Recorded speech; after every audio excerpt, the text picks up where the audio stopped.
consigna. Vamos a cerrar la clase que nos había quedado en la clase anterior, las presiones internacionales. Esto no solamente viene de nuestro Estado, sino que ya lo habíamos dicho, viene de fuerzas internacionales, de organismos supraestatales. Vamos a poner 2 o 3 ejemplos que nos habían quedado ahí en el tintero. La ONU felicitó a la Argentina y le pidió la legalización del aborto. ¿Qué hace la ONU pidiéndole a un Estado supuestamente soberano que haga una ley o no haga una ley? O sea, en la democracia, ¿a quién se debe el gobierno? Al pueblo. ¿La ONU es el pueblo de la Argentina? No. Son tecnócratas que en general ni siquiera conocemos sus nombres ni sus nacionalidades y sin embargo presionaron a nuestro gobierno para legalizar el aborto. Cuando el aborto no se legalizó, la ONU lamentó profundamente el rechazo del Senado y mandó una carta en ese sentido. Acá ya algo que hemos visto, cómo está bajando lo del tema del lenguaje inclusivo contra el género de las propias Naciones Unidas.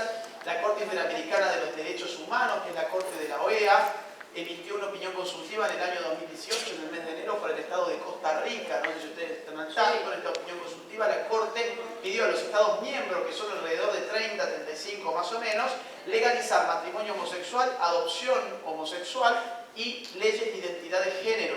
Lo que les comenté anteriormente de las leyes de identidad de género. ¿Ustedes saben cuántos jueces tiene la Corte Interamericana? Ahí dice 5. 7. Ahí lo dijo, 7. Son 7 jueces que están pidiéndole a cerca de entre 30 y 35 estados que implementen una serie de reformas jurídicas en virtud de la ideología de género. Es decir, le están pidiendo 7 individuos a casi 35 estados, es decir, a millones y millones de americanos. Eso es democracia de ninguna forma. Eso en todo caso será una nueva forma de tiranía supraestatal. Hay que ver quién está financiando la Corte Interamericana, porque nos vamos a encontrar, esto es la página oficial, contribuciones de fondos de la Corte Interamericana de los Derechos Humanos por donantes en miles de dólares. Vamos a encontrar que los que más financian a la Corte ni siquiera son estados americanos. Acá tenemos estados americanos financiando a la Corte, por ejemplo Argentina, Brasil, Canadá, Chile, Colombia, Costa Rica, República Dominicana, Ecuador, Guatemala, México, Panamá, Paraguay, Perú. ¿Perdón? República Dominicana. República Dominicana. Ahí te digo de la porque más fácil.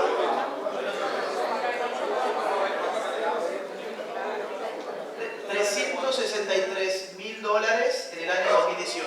$363.000 para la Corte Interamericana en el año 2018, según la fuente oficial. En fin, pero tenemos acá otra fila, otro bloque de donantes a la Corte y son observadores permanentes que paradójicamente ponen más dinero que nuestros propios gobiernos. ¿Quiénes son estos? Dinamarca, la Comisión Europea, Finlandia, Francia, Grecia, Alemania, Irlanda, Italia, Corea, Luxemburgo, Holanda, Noruega, España, el Reino Unido, Suecia y Suiza. ¿Qué hacen poniendo plata en una Corte Interamericana? Y acá tenemos donantes no estatales y organizaciones internacionales. Google, fíjense, UNICEF, la UNFPA, ¿se acuerdan del Fondo de Población? Ya habíamos hablado del Fondo de Población. UNICEF, las Naciones Unidas, distintas universidades, la Ford Foundation, algo habíamos hablado también, muy vinculada con todos estos lobbies. Bueno, una serie de organismos no estatales, estas fundaciones que hemos visto anteriormente, están financiando la Corte Interamericana. Entonces, nuestra Corte Interamericana está teniendo, digamos, una suerte de parcialidad que puede ser manifiesta a partir de ver lo que son sus ingresos. Financiamiento, nos metemos ya así de lleno al tema del financiamiento. Estas causas se financian muy bien. Hemos hablado poco del financiamiento hasta ahora, voy a ponerles algunos ejemplos. El año pasado, cuando luchábamos contra el aborto, yo les dije que se votó en el Senado el día 8 de agosto. El día 7 de agosto salió la contratapa de The New York Times teñida de verde. Y decía, senadores argentinos, el mundo los está mirando. Al senador argentino lo que le tendría que interesar en la democracia es que el pueblo sea el que esté mirando, no el mundo, que no es el que lo vota. ¿Quién pagó esto? Amnistía Internacional. ¿Cuánto dinero puso Amnistía Internacional? $1 millón le costó tener la contratapa de The New York Times de verde, el color que hoy se usa para el tema de la causa proabortista. $1 millón. Esto nos habla a las caras de la cantidad de dinero que esta gente maneja. Porque si yo les dijera hoy, oigan, amigos de Santo Domingo, yo les voy a regalar $1 millón, acá tengo el cheque, para que ustedes lleven adelante la causa pro vida en República Dominicana. ¿Alguien de ustedes podría ser tan tonto de decir, bueno, voy a invertir este $1 millón que tengo en teñir la contratapa de un diario de celeste? Por más importante que sea el diario, no. Hay un montón de prioridades, un montón de cosas que haríamos previamente teniendo $1 millón. Pero si yo les digo, les doy $1.000 millones, ustedes evidentemente, quizás alguno diría, bueno, mira, ya que tenemos tanto, podría ser una idea tener en cuenta teñir la contratapa de New York Times de color celeste, que es el color pro vida. Bueno, se lo tendrían en consideración, pero con $1 millón no harías nunca eso. Necesitas mucha plata para hacer esta tontera. Plan Parejo invirtió más de $5 millones en Argentina para promover el aborto. Todo esto sale de la IPPF.org, los reportes financieros. Se van aquí y acá van a ver este grupo pro familia de su país que está siendo financiado por Plan Parejo. Plan Parejo está metida ahora con un problema por tráfico de órganos de bebés abortados. El FBI está investigando la cuestión y está haciendo dinero también con el tratamiento hormonal, produciendo y vendiendo hormonas sintéticas a los estados que con esta cuestión de la ley de identidad de género deben además repartir hormonas de forma gratuita, entre comillas, para garantizar justamente ese acceso a la identidad de género, pagadas con nuestros impuestos, por supuesto. Open Society, la fundación de George Soros, financia entre otras cosas el lobby LGBTI, no es algo que lo diga yo y me lo invente, está en su propia página web, pueden ingresar y verlo allí. Open Society en sus redes sociales tiene tweets como este: buscamos activistas jóvenes de 22 a 30 años con base en América Latina en la promoción de un proyecto de su propio diseño que imagine nuevas realidades feministas y fomente espacios feministas más justos, inclusivos y accesibles. Es decir, sos una militante del feminismo en América Latina, ya sabes dónde está el dinero, ya sabes a dónde tenés que aplicar, y acá hay mucho dinero. George Soros, ya lo hablamos anteriormente, puso el 80% de su fortuna en Open Society. Hay mucho dinero acá esperándote si sos feminista y querés hacer algo, y además algo de plata con eso. Warren Buffett dona más de $1.200 millones a la industria del aborto. Bill Gates también está metido en todo esto, ya lo hemos mencionado, vinculado por ejemplo a Católicas por el Derecho a Decidir. En su propia página web hay toda una sección a la planificación familiar, que ya hemos también hablado de este tema. Trudeau, el presidente de Canadá, el día 4 de junio anunció que Canadá donará $1.400 millones anuales, $1.400 millones anuales a expandir la agenda del género en el mundo. $1.400 millones anuales. ¿Cuáles son los escenarios de América Latina? Favorables a la ideología de género: Uruguay, Argentina, Chile, México son sobre todo los más favorables. México antes era más ecléctico porque es un país muy católico, pero ahora tiene un gobierno muy de izquierda, entonces toda esta agenda está ingresando muy rápidamente. Eclécticos: Colombia, Bolivia, Ecuador y Perú. Perú antes era contrario a la ideología de género, pero ahora tuvo un cambio de presidente que aceleró un poco la agenda de género, pero no nos olvidemos que acá nació Con mis hijos no te metas.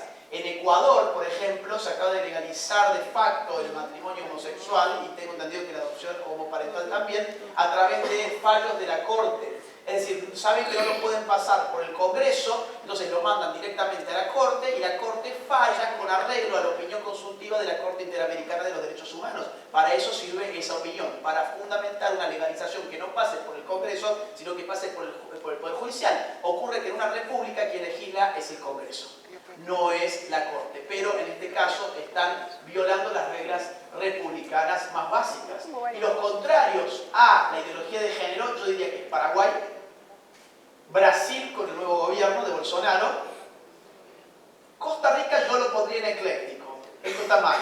Costa Rica es ecléctico porque tiene un gobierno favorable a la ideología de género, pero tiene un pueblo que se ha levantado muy fuertemente contra la ideología de género, haciendo ganar en primera vuelta a Fabricio Alvarado, un evangélico que después perdió en la segunda vuelta. O sea, tiene un pueblo que ha reaccionado muy bien, pero no nos olvidemos que después ganó finalmente el actual Alvarado, que es quien preside, creo que es Carlos, su nombre de pila, Alvarado, que es pro ideología de género, entonces mejor lo pongamos como ecléctico. Y Centroamérica, República Dominicana y El Salvador yo los pondría dentro de contrarios a la ideología de género por la fortaleza del pueblo que se ha puesto en contra de esto.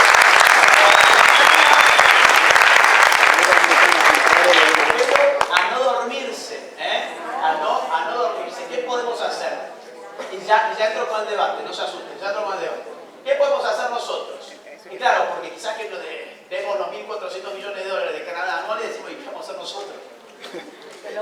Formación política. Estos temas se vehiculizan a través de la política. Yo entiendo que muchos entendemos que hay una dimensión espiritual en todo esto, está bien que lo entendamos así, pero terrenalmente la cosa se vehiculiza a partir de la política. Entonces, si entra por la política, hay que sacarlo a través de la política. Para sacarlo a través de la política necesitamos saber cómo se juega la política. Vuelvo a lo del ajedrez. Jugar al ajedrez implica saber las reglas, las tácticas y las estrategias. Saber cómo se juega la política implica aprenderse las reglas, las tácticas y las estrategias de la política para que no te terminen usando y engañando, que es lo que generalmente los políticos son expertos en hacer. Hay que volver a la lectura. Los líderes, los que vayan a debatir públicamente estos temas, no pueden conformarse con la formación que los videitos le dan. Yo entiendo que los videitos son muy lindos, vemos un par de videos, nos llegan viralizados, hay que viralizarlos, eso está muy bien porque contagia, hay gente que no tiene tiempo para leer libros, pero si vos estás pensando en ser un líder de estas causas y querés realmente formarte, la formación está en los libros, porque ahí es donde uno mastica el conocimiento. El videíto es casi como un suero, donde ya te lo da totalmente digerido. El videíto te da digerida la conclusión. Pero vos, para conocer realmente los argumentos, los fundamentos, la sustancia de la cuestión, necesitas ir a la lectura. Yo entiendo que hay mucha gente que varias veces me dicen, "Oye, pero a mí me aburre leer". La lectura no está hecha para que te diviertas. Para que te diviertas está hecho el fútbol. Andá a jugar al fútbol,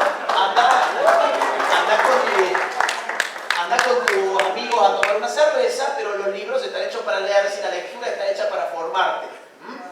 Y por eso es importante dedicarle un tiempo para esto. No voy a hacer la promoción de mi libro, hay otros libros también que yo les puedo dar títulos. Por ejemplo, cuando nos prohibieron ser mujeres y os culparon por ser hombres, de mi amiga Alicia Rubio de España, muy valiente, ha pagado mucho costo Alicia por escribir este libro. Alicia Rubio, cuando nos prohibieron ser mujeres y os culparon por ser hombres. El libro de Pablo Muñoz Iturrieta, un doctor en filosofía argentino que vive en Canadá, o sea, escribe de primera mano allá, y lo hace desde una óptica más bien psicológica y psiquiátrica, tiene un máster en psicología. Pablo tiene un libro que se titula, su libro ha salido recientemente, y es Atrapado en el cuerpo equivocado, así es, ¿no? Atrapado en el cuerpo equivocado, de Pablo Muñoz Iturrieta. Pasa que siempre me confundo y digo atrapado en el cuerpo diferente, es atrapado en el cuerpo equivocado. Después hay un buen libro de Gabriele Kubi, una socióloga alemana, Kubi, K-U-B-Y, que se llama La Revolución Sexual Global. Hay un muy buen libro difícil de conseguir de Jorge Escala, también cordobés, que él viene desde hace mucho tiempo escribiendo sobre estos temas, y su libro se llama IPPF, La Industria de la Muerte, o algo más o menos así, pero búsquenlo como Jorge Escala, IPPF, el libro es muy, muy, muy interesante. Muy bien, discursos y argumentos seculares. Yo entiendo que este es un pueblo muy creyente y me parece excelente, pero en estos temas, en el espacio público, tenemos que ser capaces de ofrecer argumentos que sean aceptados y razonablemente aceptados por todas las personas independientemente de sus creencias religiosas. Ayer tuvimos un caso, que lo comentó Héctor, de una persona no religiosa, no creyente, que vino a escuchar la charla, tomó el micrófono y dijo, yo vine con una idea totalmente distinta de lo que iba a ser esto, porque era una iglesia evangélica. Yo pensé que aquí iba a haber alabanza, iba a haber argumentos religiosos, yo en principio estaba en contra de ustedes, pero ahora que vine y escuché, tiene mucha razón en lo que usted dice. Entonces nosotros tenemos que ser capaces de ofrecer argumentos en los cuales todos podamos estar de acuerdo independientemente de nuestras creencias religiosas, porque además es imprescindible lograr la alianza estable y duradera entre católicos y evangélicos. Si no se da eso,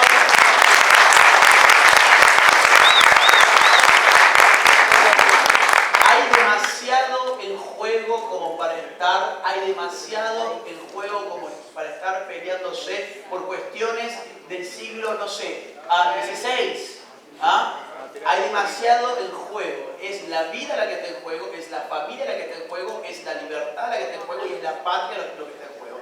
Entonces, hay que limar esas asperezas.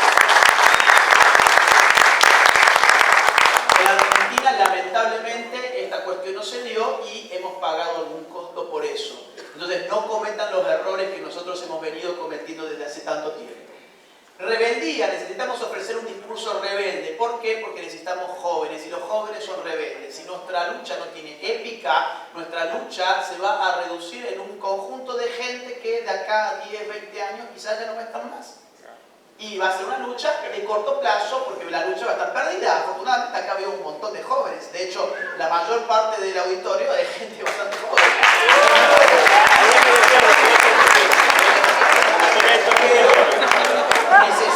Cuidado, no se ofenda la gente más no se ofenda, o sea, todos acá tenemos un rol clave, pero nosotros tenemos que ofrecer rebeldía. Tenemos que hacerle dar cuenta a los jóvenes que no están siendo rebeldes por decir exactamente lo mismo que dice Miley Cyrus, que no son rebeldes por repetir las consignas que repite Open Society financiado por la fortuna de George Soros, ni son rebeldes por seguir una agenda establecida por la ONU. La rebeldía no está ahí, la rebeldía está en aquel grupo de personas que de abajo hacia arriba resiste por buenas causas. Esa es la verdadera rebeldía y eso es lo que tenemos que ofrecerle a los jóvenes, ya lo vamos a ver en la parte del debate. Compromiso militante, ¿qué significa el compromiso militante? Significa que si el sábado tenés una marcha de con mis hijos no te metas, o tenés una marcha pro vida o lo que fuere aquí en Santo Domingo, y no me vengas con que, ay, no puedo ir porque tengo que ir a tomar una cerveza con mi mejor amigo que ya quedé. O no, porque tengo que ir al cine con mi novia. No, porque mi primo cumple años. Bueno, tu primo va a seguir vivo, andalo a ver un rato antes, un rato después, o el día anterior, o el día después. Tu novia va a seguir ahí y andar con ella a la marcha, porque además tenés que llevar gente a la marcha, no solamente tenés que ir vos, tenés que llevar gente a la marcha. Y después anda al cine otro día, el cine no va a implosionar, va a estar ahí para que vayas otro día. Tu amigo te va a esperar para que tomes tu cerveza cuando salgas de la marcha u otro día programarás la cuestión. Lo que tiene que ser una prioridad en nuestra vida tiene que ser esta militancia política porque está demasiado en juego como para estar dejándolo a un lado o como si fuese una cuestión secundaria. ¿Por qué necesitamos ese compromiso militante? Porque lo único que nosotros tenemos, y esto se desprende de lo que vimos en la clase anterior, es nuestro cuerpo.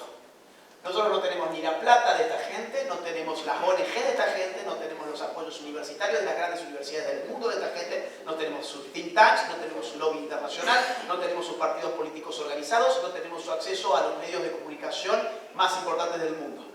No tenemos nada. ¿Qué nosotros sí tenemos? El cuerpo. ¿Qué haces con el cuerpo? ¿Tu cuerpo qué vale? Ya lo habíamos dicho hace un rato, un voto. Tu cuerpo por sí solo no vale nada, pero si nosotros podemos poner muchos cuerpos en el espacio público con un mismo reclamo, vamos a impactar sobre la opinión pública y vamos a mostrarle al político que la opinión pública no es necesariamente lo mismo que la opinión publicada. La opinión publicada es la opinión de aquel que imprime su opinión porque tiene el poder para hacerlo.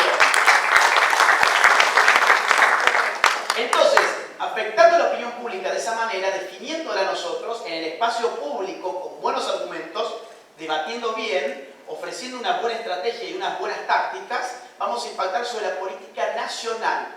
Pero además tenemos que impactar también sobre la política internacional. Este es un problema global, necesitamos tener una perspectiva global porque ellos la tienen. Fíjense lo que está pasando, ellos tienen multimillonarios que financian esto globalmente. Nosotros, con suerte, podemos encontrar algún empresario por allí con valores que diga yo voy a financiar, pero yo voy a financiar al grupo de mi país. Nosotros todavía estamos con una perspectiva local, nacional. Esta gente está pensando en grande, está pensando en influir en el mundo. Nosotros seguimos reduciendo la cuestión a una perspectiva nacional porque no tenemos el poder para influir más que eso, a veces ni para eso. Entonces tenemos que ampliar nuestra perspectiva. ¿Y qué significa afectar la política internacional? Lo que se hizo, por ejemplo, ahora en la OEA en Medellín, donde los grupos pro vida y pro familia fueron más, insisto, que los grupos LGBT y pro abortistas. Entonces tenemos que empezar a participar de eso, organizarnos para ir. Cuando ustedes se enteren el año que viene dónde va a ser la asamblea, organicen un grupo, manden gente, busquen recursos, etcétera, etcétera. Eso es muy importante. Ahora bien, vamos a esto me faltaba para cerrar la anterior. Vamos a ir a la última, ¿sí? La clase del debate, que va a ser un poquito más corta que las otras. Esto es un arte. En los artes no hay técnicas fijas, no hay un recetario. Yo quiero acá hacer dos cosas, el qué y el cómo. Necesitamos saber, a ver, parece tonto, ¿no? Es un debate. Parece de jardín de infantes, pero no es tan tonto. No es tan tonto. Yo les voy a decir lo siguiente, yo les voy a dar una definición y ustedes me van a decir a ver si les parece bien. Definición 1. Es un intercambio amable que tiene por objeto conocer el punto de vista del otro, enriqueciendo la propia perspectiva a partir de perspectivas ajenas y enriquecer las perspectivas ajenas a partir de la propia. ¿Les gustó?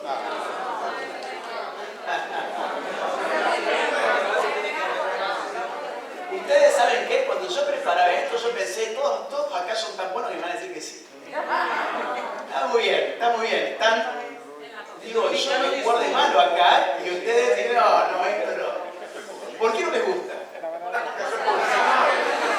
No queremos perspectivas. Demasiado amable. No queremos perspectivas suaves de la El dominicano se cría discutiendo de pelota, de política. Es en eso que va a hacer. Muy bien. O sea, lo ves demasiado amable. No. Utópico. No, es amable, pero le gusta discutir. No, claro. Sí.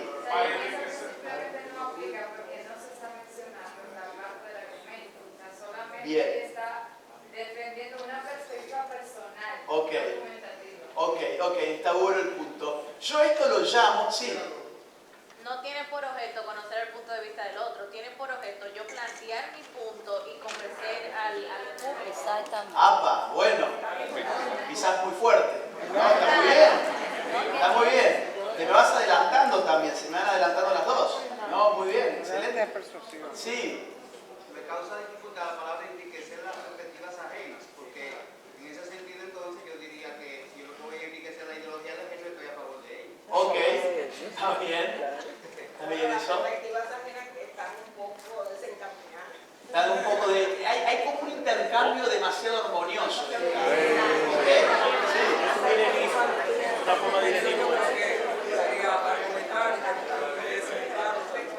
Desmontar, acá dice, hay que desmontar los argumentos del otro. El objetivo del debate no es intercambiar ni conocer el punto de vista del otro ni enriquecer la perspectiva. El objetivo del debate es refutar el argumento. Exacto. Muy bueno. Ya vamos a ir viendo cómo todo esto se llama lluvia de ideas, donde ya van a estar todas condensadas, pues todo lo que estoy escuchando se me están anticipando. Ese tipo de debate tiene como premisa que la verdad no existe, Ajá. que nos ponemos de acuerdo en lo que Excelente.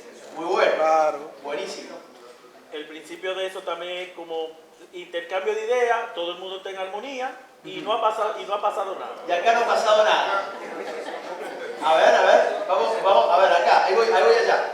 Sí. Que no plantea las emociones, porque ahí está solo como que estoy desvinculado. Ajá. Pero cuando hay emociones de por medio, los debates son acalorados. Los debates son acalorados y acá lo es todo demasiado romántico, ¿no? A ver, señora acá. La idea es escuchar al otro exponente Sí. para con sus propios argumentos desmontarle lo que él está diciendo. Se me van adelantando en todo, señor. No, una experiencia tuya, ya que yo te sigo. Tú no enriqueces ideas, tú fulminas a tu contrario rápidamente.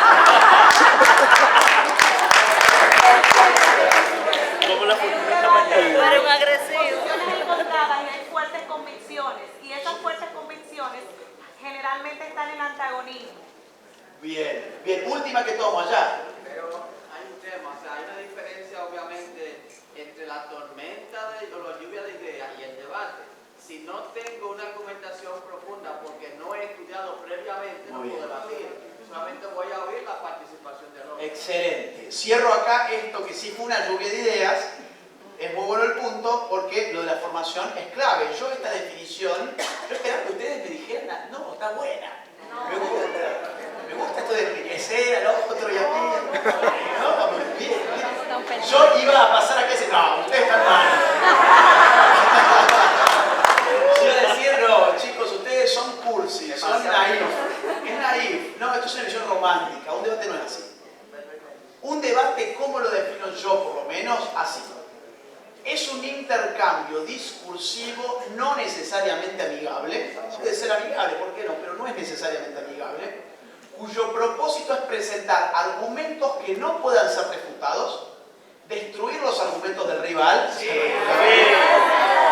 poner de manifiesto sus insuficiencias, desenmascarar sus falacias e impactar a la postre sobre una audiencia. Eso es un debate y tiene elementos. Ojo, no, a ver, las definiciones que yo establezco tienen todas las palabras. Cada palabrita está pensada por algo. Acá no hay estos cuentos que hemos estado leyendo hace un rato, estos enredos de palabras. Cada palabra que está puesta acá está puesta por algo y ya van a ver por qué, ¿sí? Entonces yo esto digo, esto es un debate, es una visión realista de lo que es un debate. Esto es un debate. ¿Sí? Elementos de un debate. Elementos de un debate. Nosotros podemos tener un rival o varios rivales. No siempre vamos a hacer uno contra uno. De hecho, hoy yo, por ejemplo, fui a un programa de la televisión que ya está subido a mi canal de YouTube, después los invito a que lo vean. Y bueno, yo me enfrentaba a 2 cuarteles más o menos. Yo iba a debates donde me tengo que enfrentar a 7. Hay veces que si estás en un curso de una universidad quizás te tenés que enfrentar a 30 o a 40. El debate no necesariamente es contra uno. Consejos. Consejos. Estudiar previamente al rival. ¿Qué significa estudiarlo? Buscar sus antecedentes. O sea, es decir, ¿cuál es su formación, por ejemplo? ¿Es biólogo? ¿Es médico? ¿Es politólogo? ¿Es sociólogo? ¿Es filósofo? ¿Es abogado? ¿O es licenciado en marketing y en publicidad?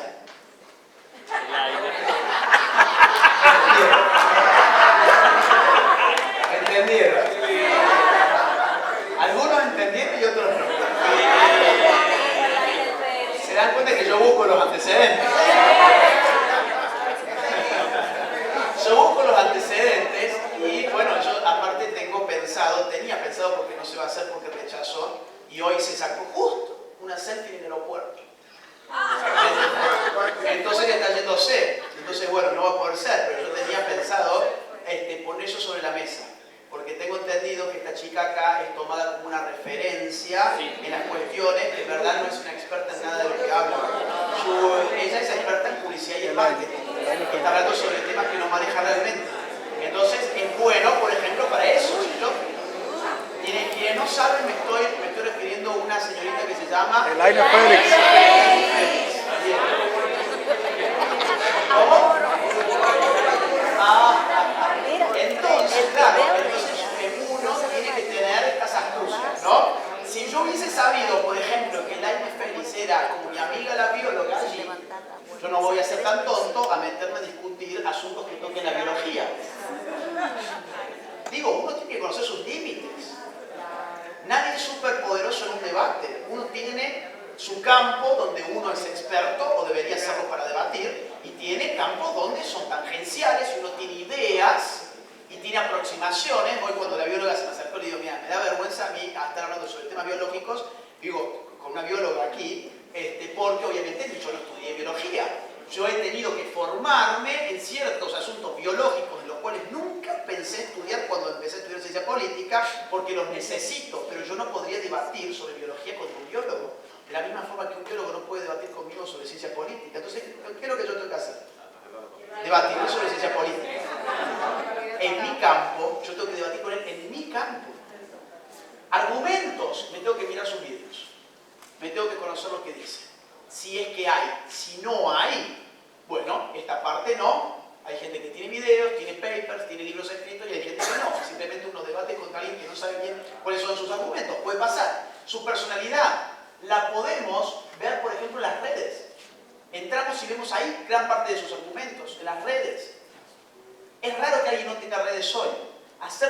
Uno tiene que ser como una espía antes de un debate, cuando sabe contra quién va a debatir. Hay veces que no sabes contra quién vas a debatir y ahí obviamente este consejo no aplica. Yo no sabía, por ejemplo, que tenía que debatir contra unas chicas, me habían dicho que era una nota y bueno, uno ahí de inmediato se da cuenta más o menos contra quién está. Pero eso es una habilidad que uno se va dando cuenta a la larga, con la práctica. Hay cosas que aparecen con la práctica. Analizar las debilidades y las fortalezas antes y o durante. Durante vos te podés dar cuenta de la falta. Si vos encontrás una debilidad en el otro, un argumento que le metiste un sopapo, como se dice ahí, ¡pumba! Entonces volvele a profundizar ese mismo argumento y hundirlo cada vez más con ese mismo tipo de argumento porque vas bien. O sea, no solamente es en el antes, en el durante también es importante estar atentos. Elemento de un debate, número 2, la audiencia. Lo más importante de un debate es tu audiencia. Yo no haría un solo debate en mi vida si yo no tuviera audiencia. ¿Por qué razón? No perdería mi tiempo. Mi tiempo está puesto en ayudar a la gente a darle información y formar a la gente. Si yo no tengo audiencia y voy a debatir con una feminista totalmente convencida, yo sé que no la voy a convencer a ella y ella no me va a convencer seguramente a mí. Entonces, ¿para qué voy a perder de mi tiempo? Los debates tienen audiencia. Si no tenés audiencia en un debate, nada, es una charla casi de borracho, te diría. No. El verdadero objeto de nuestros esfuerzos es esa audiencia que está mirando el debate, que quizás no tiene una posición, está buscando un argumento, está buscando qué posición tomar. Entonces, de vos depende qué posición tome un montón de gente que está escuchando. Tenés una responsabilidad muy grande. No podés ir a un debate si no estás muy bien formado. Tampoco podés inmovilizarte. Tampoco podés esperar a ser el mejor de todos para ir a un debate. Hay en algún momento que te vas a tener que largar. No todo debate, por otra parte, es público. Es decir, sale por medios de comunicación. Hay debates que son importantes y se dan en universidades y después nadie los ve, pero son con una audiencia. El debate que los chicos tienen en su colegio, tenés como audiencia a tus compañeros. A eso me refiero. Pero para debatir tenés que tener una formación relativamente sólida porque es mucha la responsabilidad que está sobre tus hombros. Tus hombros tienen la responsabilidad de la gente que está escuchando. Es un sujeto pasivo esta audiencia que está escuchando. Pero se puede convertir en activo y ahí nosotros tenemos que ser inteligentes.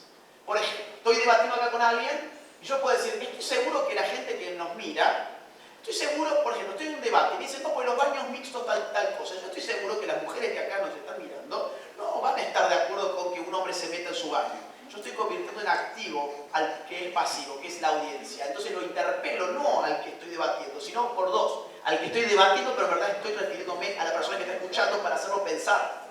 Así es cierto, yo soy mujer y no me gustaría que entre un tipo a mi baño. Usted dice esto, pero la gente sabe bien que tal cosa, la gente que nos escucha sabe muy bien que lo que usted dice en verdad no es así, porque tal. Hacer partícipe con estos recursos a la gente que escucha es importante. Los debates a veces tienen un moderador, a veces no, pero cuando lo tienen también hay algunos pasos que es bueno tener en cuenta. Por lo general, yo diría, en mi experiencia, el moderador es un rival más. ¿Qué es el moderador? Bueno, es alguien que supuestamente modera, alguien imparcial que va pasando la palabra y a veces va pasando de temas también. Ahora, en mi experiencia, los moderadores se ponen en mi contra. Entonces, y ustedes lo han visto, creo, por internet. Entonces yo también estudio, en la medida en que puedo, a quién va a moderar. También lo estudio, como si fuese un rival más por las dudas. Te pongo un caso, quiere un caso bien práctico. En Panamá, fuimos a un debate donde el moderador era un periodista muy reputado, muy reconocido y muy reconocido como honesto. De hecho, tenía un programa, no el que yo fui, sino otro, donde hablaba sobre aquellos, no me acuerdo el título ahora de ese programa, pero era un programa que se basaba en denunciar mentiras. Entonces el tipo denunciaba que un político dijo tal mentira y te explicaba por qué. Y estaba reputado casi como la vara moral de la política en Panamá. Y el tipo, cuando yo hablo sobre Planned Parenthood y digo que Planned Parenthood está financiando organizaciones en el mundo como la de Panamá, y doy el nombre de la organización que está financiando en Panamá, él me dice, eso es mentira. Yo ya lo sabía, él era el contador de esa. Él trabajaba, yo vi el debate. Ahí salió la cuestión, usted es el contador, usted tiene que saber muy bien esto, IPPF.org, acá está. Entonces uno ahí le tira una bomba al propio moderador y lo deja fuera de juego. Entonces,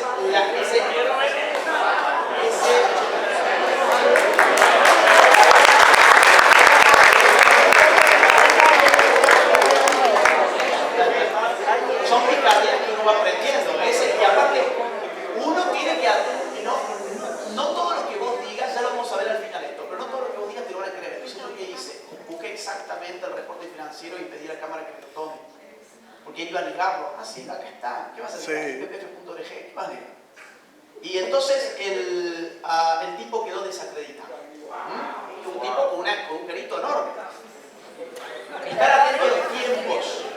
Ojo, estar atento a los tiempos, solicitarle la palabra usar la injusticia si es necesario. ¿Qué es una injusticia? Por ejemplo, que no se nota pero lo es. Vos estás en un debate en la televisión y estás contra 5. Y a vos te dan la misma cantidad de tiempo que los otros 5. Eso es una injusticia. ¿Por qué? Porque lo que importa son las posiciones, no los individuos. Entonces vos tenés que decir, oiga, mire, yo estoy muy contento de venir acá y discutir solo contra 5, pero por lo menos sea justo con el tiempo que le da a cada una de las posiciones. No a los individuos, a las posiciones. Entonces déjeme que ellos argumenten, yo respondo y contraataco. Ellos responden, yo contraataco. Y déjeme a mí también, porque si no está dándole a cada uno al mismo tiempo, pero las posiciones están siendo injustas. Entonces, si es necesario, es muy bueno atacar al moderador en su programa. ¿Por qué razón? Porque el público generalmente no le gusta el periodista. Miran los programas, pero generalmente no saben ni para qué los miran porque no les gusta el periodista. Yo directamente no veo televisión para eso. Pero entonces uno le dice al moderador semejante cosa, uno se le planta y le hace saber que no le tiene miedo. Entonces el moderador o persiste en la injusticia o por lo menos la corrige. De cualquier forma va a salir ganando. Manejar los temas a nuestra conveniencia. Lo que dije recién, los moderadores plantean temas. Hay debates en donde uno puede saber los temas de antemano porque te dice, mirá, el debate es sobre esto, sobre esto y sobre esto.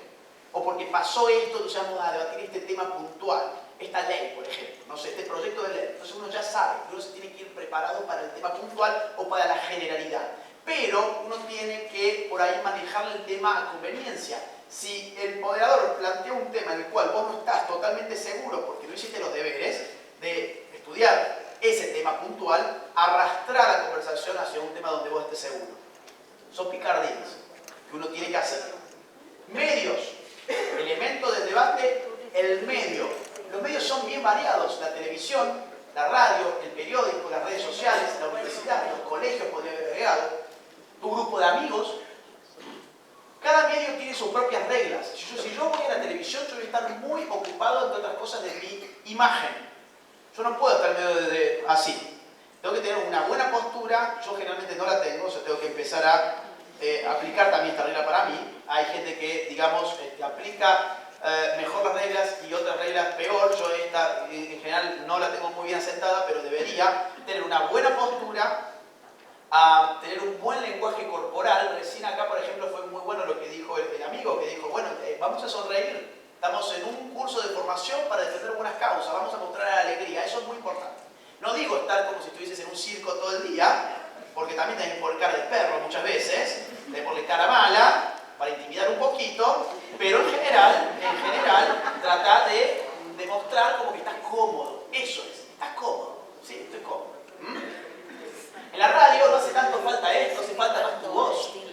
En el periódico es lo peor que te puede pasar porque después el tipo transcribe lo que quiere. El periódico es el peor escenario donde hacer un debate. Redes sociales nos dan, por ejemplo, tiempo para pensar, redactar bien nuestros argumentos, buscar datos duros, empíricos, citar bien las fuentes. O sea, las redes sociales es el lugar donde más conscientemente uno puede debatir, donde no está tan presionado por el tiempo. La universidad tiene sus propias reglas, los debates universitarios generalmente son muy estructurados. Damos 5 minutos acá, 5 minutos allá. 3 minutos de respuesta, 3 minutos de respuesta. 1 minuto de respuesta, 1 minuto de respuesta, la conclusión, la conclusión. Generalmente es así. No hay un choque así donde todos hablan encima de todos, es algo mucho más armonioso. Para ello, llevarte ya preparado más o menos una idea de lo que vas a decir porque tenés poco tiempo. Entonces, saber bien y estudiar en qué tipo de medio vamos a estar es importante. Y en qué tipo de programa, en el caso de que se trate de un programa de televisión, en qué radio, en qué periódico, es importante saber cuál va a ser la óptica que tenga la gente que trabaja allí. Elementos, creo que el 4 o el 5, ya perdí la cuenta. El tiempo. 5, el tiempo.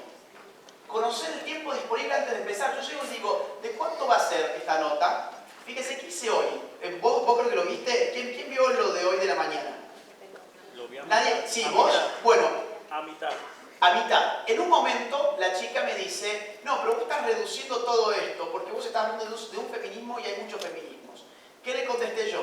Digo, yo estoy hablando de un feminismo que es el que domina actualmente porque básicamente tengo 15 minutos de entrevista para hablar.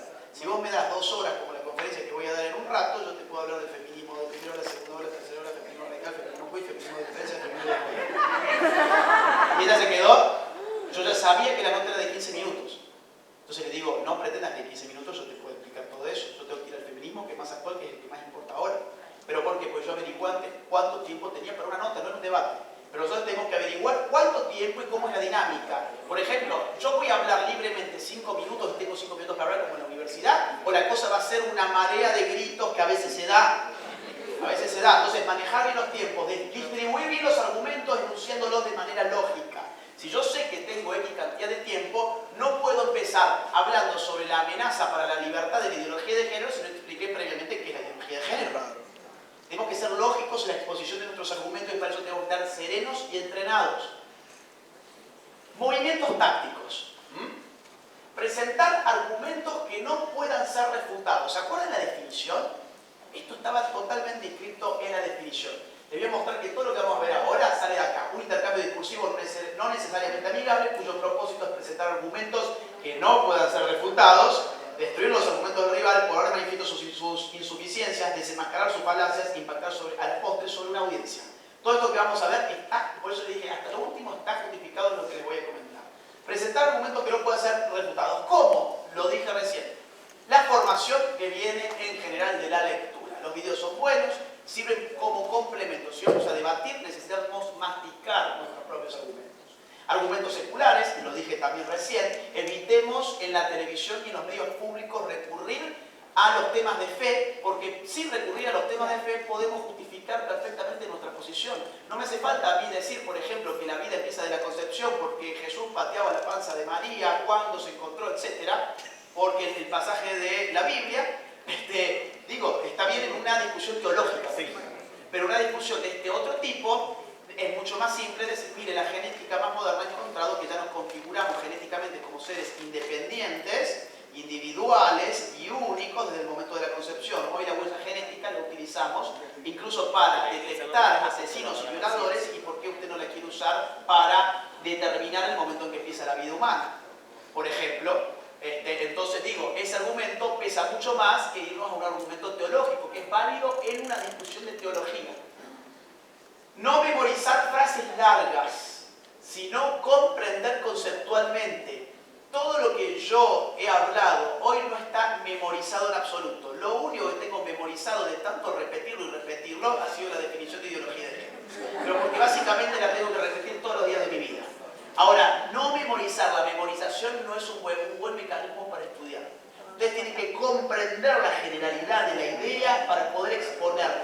Ahora, lograr la fluidez en el armado del pensamiento es algo que se hace con entrenamiento. Y en ese sentido tienen que entrenarlo. Tienen que entrenarlo para poder pensar como si estuviesen escribiendo. O esa por lo menos es mi forma. Yo cuando voy hablando es como si estuviese sentado en mi computadora y estuviera escribiendo. Cada uno va encontrando cómo hacerlo. Yo recomiendo no memorizar frases largas porque te olvidaste un pedacito de la frase y se te cayó el mundo. Básicamente, si no entendés lo que estás diciendo y te lo memorizaste, se te cayó el mundo. Lo que sí hay que memorizar, cuidado, son los números y las citas textuales. Yo quiero citar a Simón de Beauvoir, yo no puedo decir simplemente, bueno, esa mujer que dijo llega a hacerse una mujer como una mujer y no nace en verdad como una mujer. No, no se nace mujer, llega a un hacerlo. Eso es lo que dijo. Entonces yo cito textualmente y demuestro además que sé de lo que estoy hablando. Si yo quiero citar a Engels, no puedo decir, no, bueno, porque el marxista Engels dijo, en la familia, el burgués es el hombre que trae la comida a la casa y el proletariado es la mujer que reproduce. No, eso no dijo Engels. Engels dijo, en la familia el hombre es el burgués y la mujer es el proletariado. Si yo quiero citar a Margaret Sanger, como habíamos dicho recién, más hijos para los aptos, menos hijos para los ineptos. Yo no puedo decir, más hijos para los que son buenos y menos hijos para los idiotas. No, pues no dijo eso. Tenemos que usar la frase correcta y eso sí hay que memorizar lo que es cita textual y lo que es números. Por ejemplo, ¿cuántos abortos se cometieron, cuántas muertes por aborto sucedieron en Argentina en el último año? 19. Perfecto, eso yo me lo sé de memoria. Anteriormente me sabía de memoria el número 41 que bajó a 31, el 42 que bajó a 43 que bajó a 31. Lo que pasa es que cuando la información ya no te sirve la borras también. Entonces cuando en el 43 bajó al 31, yo borré esa información. Y próximamente voy a borrar la del 31 porque me voy a quedar con la del 19 que es la más actual. Destruir los argumentos del rival. Número 2. ¿Cómo lo destruimos? Básicamente yo diría de tres formas. Número. echando mano a los datos. Hay datos empíricos, claros, que nosotros necesitamos tener en la cabeza para destruir a los argumentos del real. Hoy me hablaban de igualdad de género, por ejemplo. Yo digo, bueno, entonces, por ejemplo, ¿qué hacemos con la cuestión de las ventajas comparativas que tiene la mujer respecto del hombre? Por ejemplo, en el mundo la mujer vive un promedio de 5 años más respecto del hombre. ¿Qué hacemos para lograr igualdad de género? ¿Matamos a un conjunto de mujeres para emparejar la cuestión de la expectativa de vida? Las mujeres se egresan de las universidades un 33% más en Occidente respecto de los hombres. ¿Qué hacemos para solucionar la brecha esta de género? ¿Hacemos que los hombres se egresen con una nota más baja? En Argentina se aprueba con 4, por ejemplo. No sé cómo es el sistema aquí. ¿Con cuánto se aprueba acá?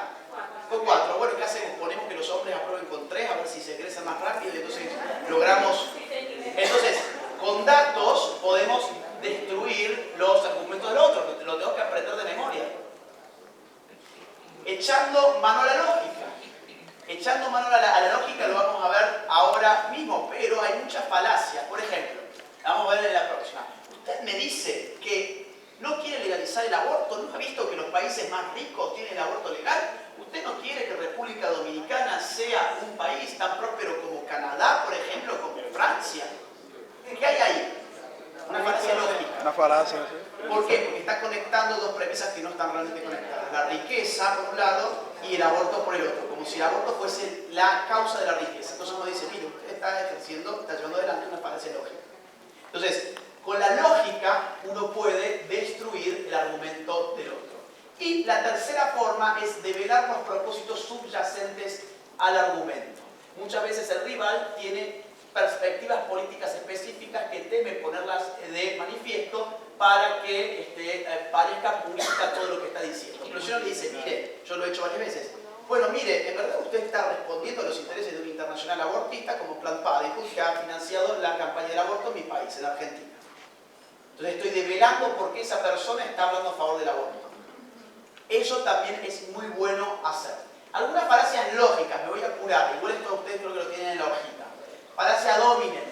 Por ejemplo, esto es una falacia que te busca una característica personal para desacreditar tu propia idea. Ejemplo, no tienes útero, no puedes opinar del aborto. Busca una característica tuya, que es el hecho de que no sos una mujer, entonces no puedes opinar sobre un tema como el aborto. Y uno que le dice, eso es una falacia ad hominem. No asuman mi sexo. No asuman mi sexo, también le puedo decir. No asuman mi género también. Mi género también. Esa es como más chicanera, se dice de la Argentina, para molestarlo, ¿no? Falacia de hombre de paja. Por ejemplo, dices que es una ideología solo porque contradice la Biblia. Ellos dicen lo que son nuestros argumentos para después poder refutarlos. Ellos asumen, por ejemplo, bueno, tus argumentos están sostenidos sobre la Biblia, pero yo puedo no creer en la Biblia. Y uno, ¿qué tiene que decirle? Oiga, usted está haciendo un argumento de hombre de paja. Yo nunca dije que mis argumentos dependen de las escrituras. Yo le estoy dando un argumento de tipo genético, por ejemplo. Entonces combata la ciencia, no a la fe. Porque yo estoy plantado acá combatiendo usted desde la ciencia y no desde la fe. No me cambie la perspectiva. Esa es la falacia de hombre de paja. Yo invento cuál es el argumento del otro para así poder refutarlo. Para así poder, claro, o sea, esto es lo que ellos suelen hacer con nosotros. Nos inventan o ponen en nuestra boca cosas que no hemos dicho. Un ejemplo muy claro de esto. En el video de esta chica se habla sobre el gobierno de Brasil. Y se dice que el gobierno de Brasil prohibió la palabra género alimenticio. Lo cual es una falacia total y completa. Pero ¿qué está haciendo ella? Armando un muñeco de paja. Para decir, fíjense qué estúpida que es esta gente que prohíbe la palabra género alimenticio porque contiene la palabra género. El concepto, mejor dicho, género alimenticio. Falacia ex populo. Ejemplo, la mayoría del curso apoya el feminismo. ¿Cómo vas a decir eso? Si la mayoría de nuestro curso está apoyando el feminismo. Bueno, a mí no me importa porque la verdad no reside en el número, la verdad reside en los datos objetivos. No importa el número. Falacia de generalización apresurada. Por ejemplo, los hombres son violentos. Nos matan por ser mujeres. Los hombres son violadores. Uno quiere decir, no, a ver, yo soy un hombre y yo no maté a nadie, por ejemplo. O por ejemplo, yo soy una mujer y no creo realmente que los hombres estén matando a las mujeres por el hecho de ser mujeres. Creo que hay que investigar los hechos reales para poder dar solución a esas causas concretas. Falacia de falso dilema. Por ejemplo, no, ¿qué querés vos? ¿Que ese niñito siga viviendo en la calle? Pidiendo y sin papá y sin mamá, o que lo adopte una familia homosexual. te ponen dos extremos que no son reales. Por ejemplo, vos querés obligar a esa mujer a ser madre cuando ya está embarazada. ¿Qué significa? Hay que hacerla abortar. Dice, no, a ver, que dé a luz y podemos darle una adopción, por ejemplo. No hay que dejarse engañar por estos trucos. Por ejemplo, lo de la adopción homosexual. Uno, ¿qué puede decir? A ver, mire, ese no es un dilema real. Hay más familias haciendo fila en este momento, compuestas por madre y padre, para obtener un niño en adopción y poder criarlo y amarlo, que son heterosexuales. Entonces el dilema no es homosexuales o la calle.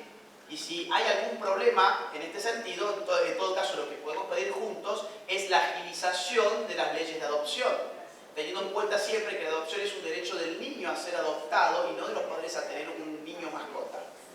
¿Por qué es un derecho del niño? Porque el niño tiene derecho a que se le devuelva aquello que ha perdido. ¿Que qué es? Papá y mamá, no papá y papá, ni mamá ni mamá. Si tan simple como eso. Falacia de falso dilema, ya lo dije, falacia de autoridad. No, bueno, a ver, el aborto es bueno porque la Organización Mundial de la Salud así lo dice. Bueno, pero me lo tenés que demostrar, no importa si la Organización de Salud lo dice. Gente humana, no son dioses, no son ángeles. Es una organización que se ha confundido muchas veces. Falacia post hoc ergo propter hoc. Necesitamos, es largo el nombre, lo sé, y es raro. Voy a poner un ejemplo. Necesitamos abortos para ser prósperos. Eso que dije recién. O sea, hay una conexión espuria entre dos tipos de premisas. Planteo una premisa desconectada con la consecuencia, pero lo planteo como si hubiera realmente la consecuencia de que estoy planteando. Vamos a ver otro movimiento táctico. Poner de manifiesto las insuficiencias del rival. ¿Cómo? La mayéutica como método. ¿Qué es la mayéutica? Un método socrático, de Sócrates. Lo describe Platón. ¿Y qué dice? ¿Qué hacía Sócrates? Iba y preguntaba. Entonces, con preguntas iba poniendo de manifiesto la ignorancia de la gente que decía más saber. La gente más los sofistas, por ejemplo.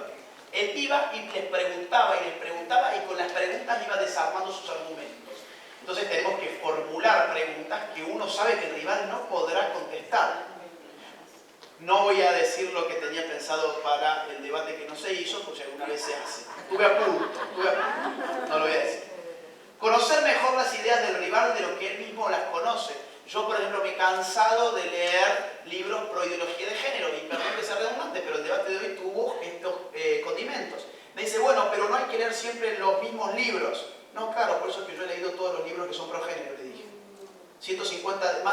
Más de 150 libros tiene la bibliografía de mi libro. Y son todos a favor de tus ideas. ¿Y qué me va a decir? Y si yo tenía más tiempo, le iba a empezar a decir, ¿y vos leíste el libro que...? Y nunca lo leen. Nunca lo leen. Pero no quise ser excesivamente agresivo y además a las 7:30 de la mañana. Conocer a sus autores, conocer los nombres de los autores, uno pone de manifiesto que realmente ha estudiado y la otra persona en general no conoce nada. Se llaman de eslogans, nada más. Es muy fácil seguir con la corriente, lo difícil es ir contra la corriente, como estamos haciendo nosotros. Hacer notar que uno sabe más de lo que el rival debería saber sobre sí mismo. No, mira, yo te voy a explicar, en verdad lo que tu autor está diciendo es tal cosa. Yo te invito a que vos revises a tus propios autores porque realmente no tenés conocimiento ni de tus propios argumentos. Por ejemplo, ¿no? Sugerencias, y con esto cierro, ¿sí? Sugerencias. Anotaciones. Anotaciones son previas, pueden hacer anotaciones previas cuando están estudiando toda esta cuestión, ahí cierro, y sí o sí, algo que yo siempre hago, cuando sé que voy a debatir, hoy no es un debate, entonces no lo hice, pero finalmente lo termino siendo, voy con un papelito, con una libretita, con una lapicera y voy notando todo lo que encuentro que el otro está diciendo que tiene fallas. ¿Para qué? Para que cuando me den el turno a mí, que trato de no interrumpir, porque uno queda mal realmente interrumpiendo, es mejor que el otro interrumpa, ¿sí? Ya vamos a ver por qué. Pero entonces yo anoto todo, para que no se me pase nada. Entonces digo, cuando me pasa la palabra, ok, en primer lugar dijiste esto no es así por esto. En segundo lugar dijiste esto no es así por esto. En tercer lugar, ¿qué haces? Y es listo. Y le desarmas todo para que no quede nada en pie. Cuanto menos cosas en pie queden, mejor. Buscar ayuda si es necesario. ¿Estás nervioso? Y bueno, pedí a un familiar que te acompañe al debate, que se quede atrás de la cámara o lo que fuere, o que te ayude incluso, por ejemplo, a estudiar al rival. Tenés alguien que es tu amigo y que está metido también en todo esto, y decirle, dame una mano, yo voy a ver esta cantidad de videos de esta persona con la que tengo que debatir, vos mirá esta y avísame a ver cuáles son las dificultades que vos encontrás de lo que esta persona persona argumenta. Buscar ayuda es bueno, hagamos estas cosas en equipo. Llevar documentos impresos si es necesario. La gente muchas veces no cree los datos que nosotros damos, porque hay cosas que son realmente increíbles. Si uno va y dice, oiga, mire, están disfrazando a los niños en mi país de niñas, yo tuve que ir a un programa de la televisión con la foto impresa. Y acá está. O sea, no me digan que estoy mintiendo, acá está la foto. ¿Qué más me van a decir? Lo mismo hice en este sentido cuando dije, acá está lo de IPPF, ¿qué me vas a decir? Hay que llevarlo impreso, o por lo menos tenerlo así rápido en el celular para mostrarlo a cámara, para que nadie te alegue que esto es una falsa noticia, una fake news, como se llaman ahora. Estar extremadamente atento a las palabras usadas por el rival. Por ejemplo, derecho a disponer del cuerpo. ¿Qué diría uno? Del tuyo. Mire, usted dijo derecho a disponer del cuerpo. Yo estoy totalmente a favor de que usted disponga de su cuerpo. Usted puede teñirse el pelo del color que usted quiera. Usted puede cortarse el estilo que usted quiera de pelo. Usted puede depilarse o no depilarse. Usted puede ponerse aretes o no ponerse aretes. Usted puede vestirse como usted quiera. Lo que no puede usted es disponer del cuerpo de otro. Entonces, cuando usted dice derecho a disponer del cuerpo, en verdad usted se está refiriendo a asesinar al cuerpo de otro que genéticamente es distinto de usted y que se está desarrollando, en todo caso, momental y transitoriamente dentro de su útero. Nada más que eso. Como usted misma se desarrolló dentro del útero de su madre sin que nadie le quite la vida. Entonces, ¡pumba! ¡Pum! Le metes un sotaje. Exactamente. Ahora, fíjense el tono.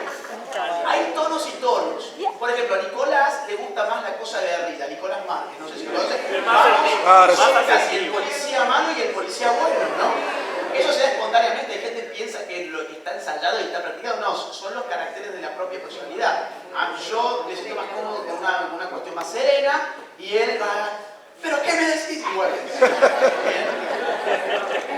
Más rudo, pero también se intimida más. Les cuento algo que hace Nicolás. Les cuento algo que hace Nicolás y no se ve en el corte, lo sigue molestando para que no tengan un minuto de respiro.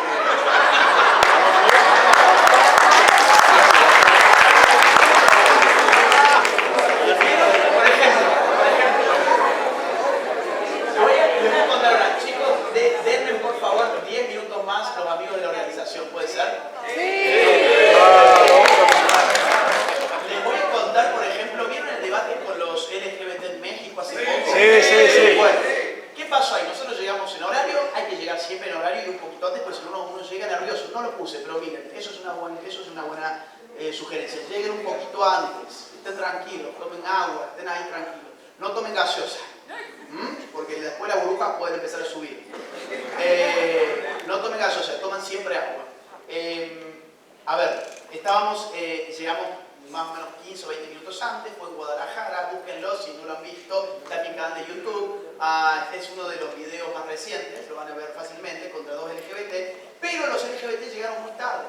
Uno llegó media hora más tarde, por suerte era un programa grabado, no era en vivo, y le dijimos, bueno, miren, nosotros después tenemos una charla, necesitamos empezar el debate puntual y ustedes llegaron. Usted llegó media hora más tarde y su compañero ¿dónde está? No, mi compañero está viniendo. La verdad, yo les digo la verdad, yo creo que tenían miedo, entonces llegaron a propósito más tarde para ver si podía cancelarse el debate. Les soy sincero, porque después la cosa fue una masacre. Véanla. Sí. No, pero en serio que dio lástima. Dio tanta lástima que el canal no lo quiso hacer público, les cuento. Eso es otra gran recomendación. Yo cuando aquí me dijeron, vas a debatir en la televisión, yo dije, ok, yo debato, pero que la televisión se comprometa a dar después el archivo del debate.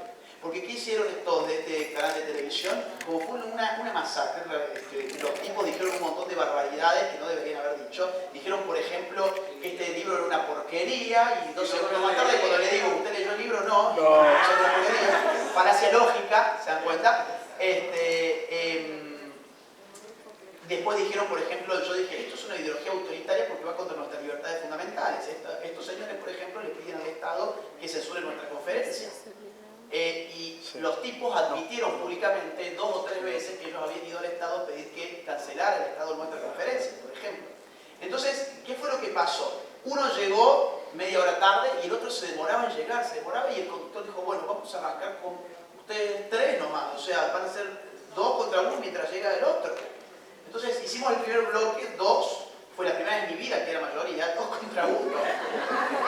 Y ahora fue con un moderador muy justo, porque le daba a él tanto tiempo como a nosotros 2 distribuidos.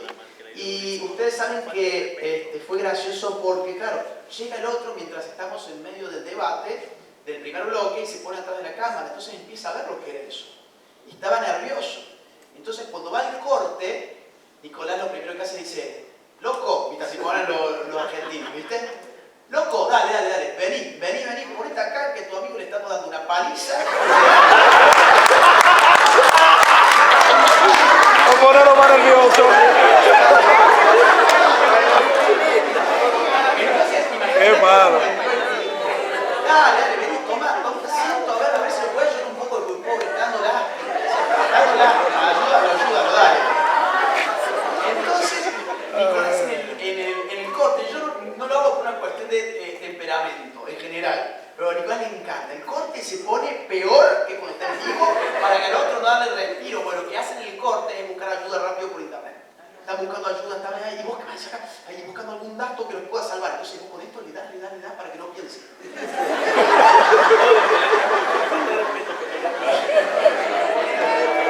Terrible, Nicolás, ¿eh? A ver, sigamos. No dejarse arrastrar por el sentimentalismo. Muy importante. Esta gente te lleva siempre al terreno del sentimiento. Ustedes tienen que decir, no, a ver, yo no estoy discutiendo los sentimientos ni la historia de su primo segundo. ¿Ah? Porque te suelen usar, porque no, porque yo conozco, no sé, no, a ver, yo estoy discutiendo sobre política, seamos serios. No vamos, o este es un programa de los chimentos de la vida privada de la gente. No, vamos a discutir razones, no sentimentalismos. Uno no se tiene que dejar arrastrar por los sentimentalismos. Estar a la ofensiva, no a la defensiva. No podemos estar recibiendo todos los pelotazos como si fuésemos arqueros que atajan penales. Necesitamos patear el arco también. Y eso nos da los argumentos. No podemos refutar solamente. Necesitamos contraatacar. O que nuestra refutación sea tan determinante que el otro se quede sin palabras. No hay nada mejor que el otro se quede duro y sin palabras. Me olvidé no les comenté lo que pasó con este programa de televisión que no quería lanzar el programa, entonces sacaron cápsulas y las cápsulas duraban 1 minuto y medio. ¿Y saben qué hicieron con las cápsulas? Pusieron las opiniones de ellos y no las nuestras. Entonces, ¿qué hicimos nosotros? Presionamos después al canal de la televisión para que entregue ese material y lo presionamos duro y finalmente lo entregó, por eso lo pudimos subir. Pero digo, cuidado porque los medios juegan muy a favor de ellos siempre. Está refutar y contraatacar siempre. Es decir, yo refuto, pero además contraataco. No puedo simplemente atajar penales. Mostrarse distendido, por lo menos es mi estilo, no es el estilo de todos. Pero yo prefiero mostrarme distendido, como que no me genera nada lo que el otro me está diciendo, como que estoy súper tranquilo, como si estuviese en la playa. Realmente por dentro no lo estoy, ¿eh? Esta cosa estresa y mucho. No se crean que es una cosa realmente distendida. Uno se estresa y mucho, pero bueno, es así. El debate es así. Mirar a los ojos. No bajar la mirada a menos que sea para escribir. Mirar a los ojos. Que el nervioso siempre sea el rival.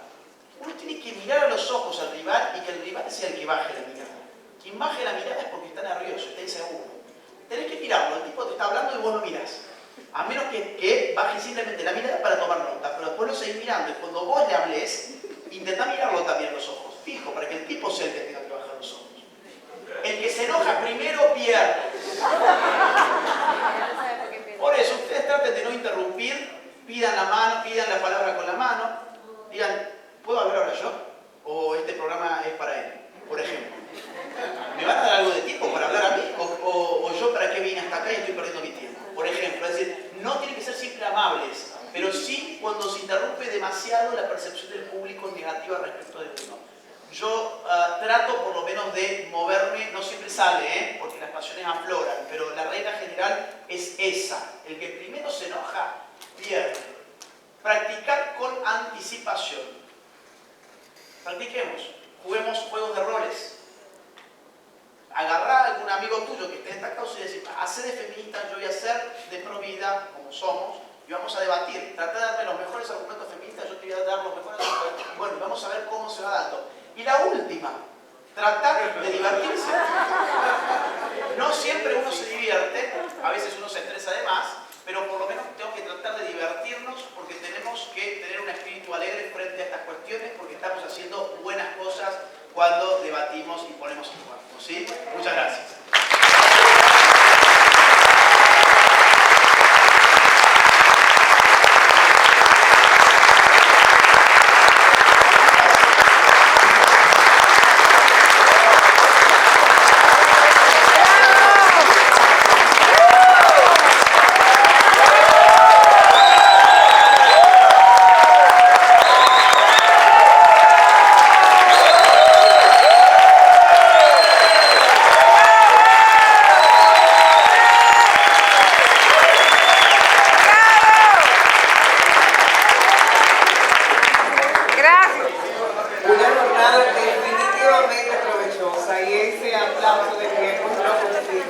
Gracias al licenciado Agustín Laje por este seminario, la ideología de género, sus fundamentos, sus consecuencias y cómo enfrentarla.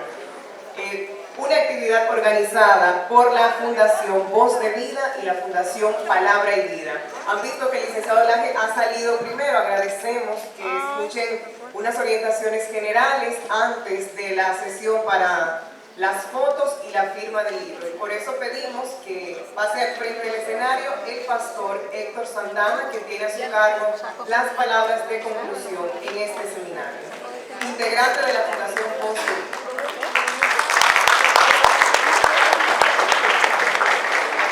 Bueno, aquí hay muy poco que decir. Lo grande de este aplauso no es lo intenso, sino que fue a las 6 y pico de la tarde, cuando estamos desde las 8 de la mañana en este lugar. Así como Leslie dijo esta mañana, toda esta conferencia, este seminario más bien va a estar disponible y tenemos un gran problema. ¿Sabe cuál es? Es que debemos hacer una pregunta: ¿qué vamos a hacer ahora? No todos los que estamos aquí posiblemente vamos a debatir, no todos los que estamos aquí estamos en la misma etapa o fase de la involucración en esta lucha. Lo que no podemos es no hacer nada. Así que es lo único que ustedes no pueden hacer o no podemos hacer, porque haber participado hoy conlleva una gran responsabilidad. Así que debemos ir a nuestros hogares. No nos bebimos una limonada hoy, nos tragamos los limones. Hay que echarle agua, azúcar en la casa, porque esto fue sumamente concentrado. Yo creo que todos lo vemos así, pero también sumamente provechoso. Así que tenemos para estudiar todo un año, tenemos las notas, luego vamos a tener las imágenes, el sonido, vamos a volver sobre lo mismo, tenemos suficientes argumentos, así que creemos que ha sido muy bueno. Quisiera finalmente avisar, creo que la semana próxima, si no me equivoco, el próximo jueves, se va a comenzar a exhibir en las salas de cine la película No Planeado. ¡Wow, qué bueno! El jueves que viene. No Planeado, creo que es en español. Plan. Creo que la mayoría conoce acerca de la película, la historia de una de las dirigentes, ¿verdad?, precisamente de esta institución que ha mencionado Agustín, y ha sido de hecho sujeto de prohibición.